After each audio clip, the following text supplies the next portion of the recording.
Hello বন্ধুরা, সবাই কেমন আছো? আশা করি সবাই ভালো আছো, আমিও ভালো আছি। আজকে সাবুর পায়েস রান্না করবো, সম্পূর্ণ ভিডিওটি দেখার অনুরোধ রইল। সাবুর পায়েস বানানোর জন্য সাবু নিয়ে নিয়েছি, এবার 4-5 বার ধুয়ে নেব। 4-5 বার ধুয়ে নিয়েছি, এবার পরিমাণ মতন অল্প জল দিয়ে আমি 2 ঘন্টার জন্য ঢেকে রেখে দেবো। ঢেকে রেখেছিলাম বন্ধুরা, এবার আমি পরিমাণ মতন লবণ দিয়ে দেবো, অল্প একটু গুঁড়ো দুধ দিয়ে দেবো।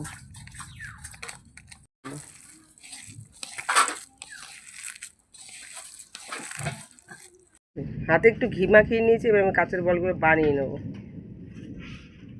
সবগুলো বল আমি এভাবে বানিয়ে নেব। সবগুলো কাঁচের বল আমি বানিয়ে নিয়েছি। কড়াই বসিয়ে দিয়েছি, এবার পরিমাণ মতো লিকুইড দুধ দিয়ে দেবো, চিনি দিয়ে দেবো। বলগুলো এবার আমি সব দিয়ে দেবো।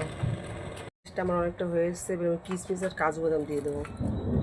অল্প একটু ঘি দিয়ে দিচ্ছি, এবার নামিয়ে নিয়ে তোমাদের দেখা। কাঁচের বলে সাবুর পায়েসটা আমার হয়ে গেছে বন্ধুরা, দেখো কতটা সুন্দর হয়েছে দেখতে।